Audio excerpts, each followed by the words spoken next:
अचानक घनघना उठी। फोन की घंटी बजी।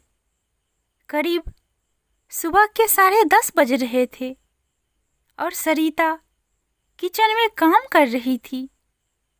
उसके हाथ आटे में सने हुए थे क्योंकि उसे उसके पति अजीत को टिफिन जो देना था।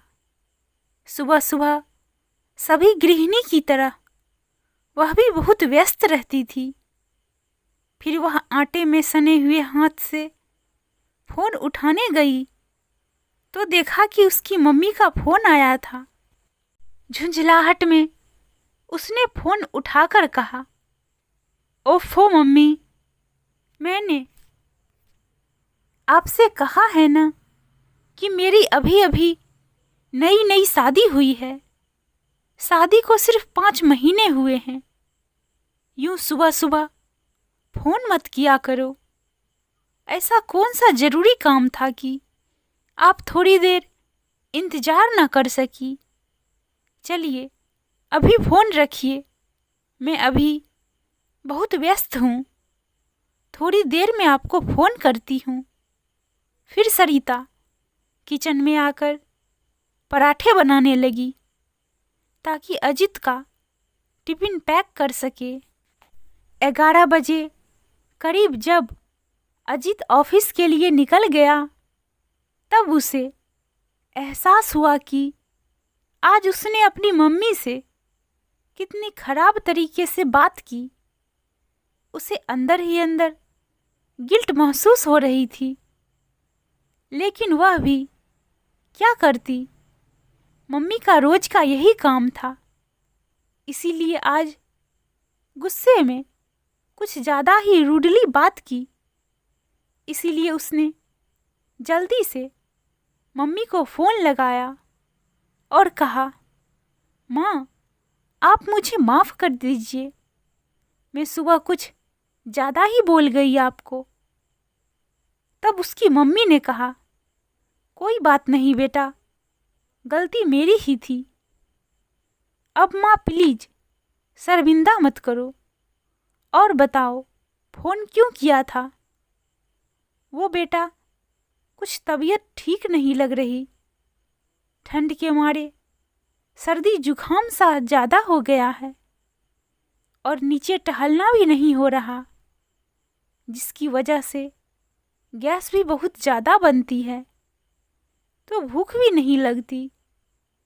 अब तू थी तो 10 बार तुझे दुत्कारने के बाद भी हल्का फुल्का जबरदस्ती खिला ही देती थी, जिससे कमजोरी महसूस नहीं होती थी। पर अब कौन पूछने वाला है। तब सरिता ने कहा, मम्मी, आपका ख्याल रखने के लिए भाभी है ना, वह आपको पूछेंगी। अरे कहाँ बेटा, मुझ बुढ़िया को कौन पूछता है। मैंने खाया या नहीं खाया, इससे किसी को कोई फर्क ही नहीं पड़ता है। लेकिन माँ, मुझे ऐसा नहीं लगता है कि भाभी आपको पूछेंगी नहीं।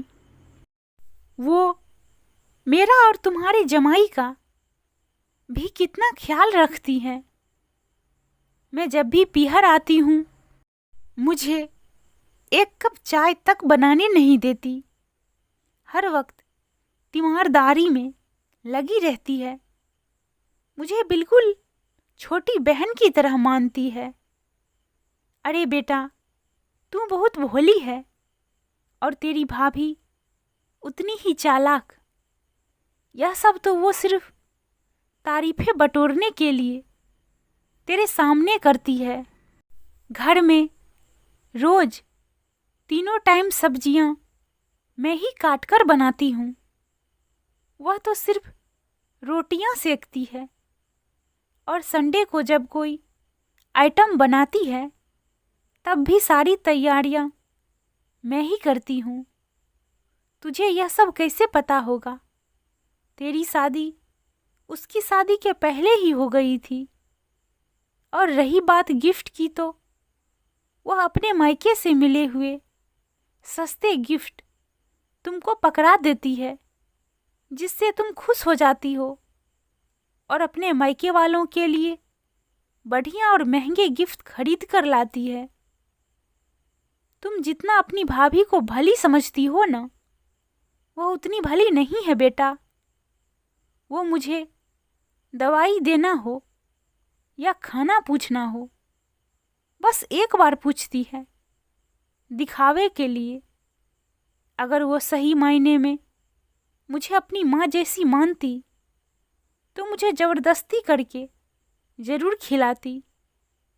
तुम्हें क्या लगता है, शादी के पहले वो अपनी माँ को बार बार नहीं पूछती होगी? जो भी हो माँ, पर मुझे ऐसा नहीं लगता। मेरे साथ तो भाभी का व्यवहार बहुत अच्छा है, और दुनिया भी जो देखती है उसी को सच मानती है। इसीलिए भाभी को आप खराब बताएंगी भी तो कोई आप पर विश्वास नहीं करेगा। फिर भी अगर आप बोलती हैं ऐसा है, तो इसमें गलती आपकी भी जरूर होगी, क्योंकि ताली कभी एक हाथ से नहीं बजती। अगर उन्होंने आपको माँ नहीं माना, तो आपने भी तो अभी तक उन्हें अपनी बेटी नहीं माना है। जिस तरह आप मेरी गलती पर मुझे समझाती थी, भाभी को भी समझाइए, वह जरूर समझेंगी। आपको भी अपने ईगो को साइड में रखकर सास बनकर नहीं, बल्कि माँ बनकर समझना होगा। एक और बात, माँ, आपको भी अपने बहू से कुछ ज़्यादा ही उम्मीदें हैं। इतनी उम्मीदें पालना अच्छा नहीं है। वैसे भी सबको अपने माता पिता ही अच्छे लगते हैं। सास ससुर किससे अच्छे लगते हैं? हर आदमी को आज़ादी पसंद है। आजकल तो ज़्यादातर लड़कियां अपनी गृहस्थी अलग बसाना चाहती है।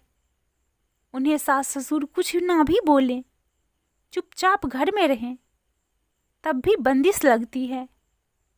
और तारीफ बटोरने के लिए ही सही, ननद नंदोई का मान सम्मान करती है। इतना भी काफ़ी है, क्योंकि आजकल नंदे भी किसी को कहाँ पसंद रहती है। ननद घर आ रही है, काम बढ़ जाएगा, ये सुनकर नाक मुंह सिकोड़ने लगती है। गिफ्ट देना तो बहुत दूर की बात है, खाना बनाकर रख देती है, एक बार भी पूछती तक नहीं। तुम तो किस्मत वाली हो माँ, तुम्हें तुम्हारी बहू एक बार तो पूछती है। इसीलिए माँ, मैं तो कहूँगी कि आप अपनी बहू को बेटी बनाकर उसी से तालमेल बढ़ाओ, क्योंकि काम आपके वही आएगी। मैं तो अब पराई हो चुकी हूँ, मुझे अपनी गृहस्थी संभालनी है। देखती हूँ माँ, मेरा भी फर्ज है आपको देखना। मैं आती हूँ। कल मैंने बेटी बनकर भी आपकी सेवा की है, और अब बेटी और बहू दोनों बनकर दोनों की सेवा करूँगी। पर माँ, बहू को बेटी बनाओ, वो आपकी दूसरी बेटी है। अरे बेटा, उसे भाई नहीं तो जरा नक चढ़ी लगती है। माँ बाप ने बाहर रखकर पढ़ाया तो चालाक है, खुद के आगे किसी को कुछ नहीं समझती।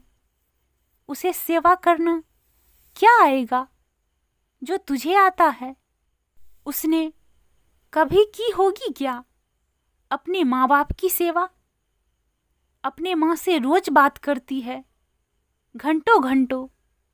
मुझे तो कुछ समझती ही नहीं। माँ, तुम ये सब क्या बोल रही हो? मैंने देखा है, भाभी हमेशा तुम्हें खुश रखने के लिए सब कुछ करती है। जितनी सेवा वो मेरी तुम्हारी करती है, इतनी उन्होंने अपने माँ बाप की नहीं की होगी, और तुम उन्हें बेवजह इल्जाम दे रही हो। वो बेचारी बातें करती है फोन पर।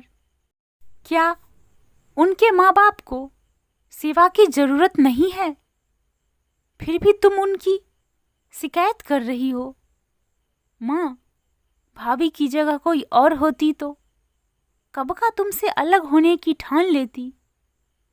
तुम उसे ऐसा समझती हो तो तुम भी तो रोज मुझसे बातें करती हो। क्या उनकी माँ को नहीं लगता होगा कि बेटी मेरी सेवा करती? माँ, ताली एक हाथ से नहीं बजती। अपनी भी गलतियों को देखो। रखती हूँ, कपड़े धोने जाना है। 10 दिन बाद दामाद की छुट्टी है, आती हूँ तब मैं। दोस्तों, कहानी पसंद आए तो please subscribe, share and like.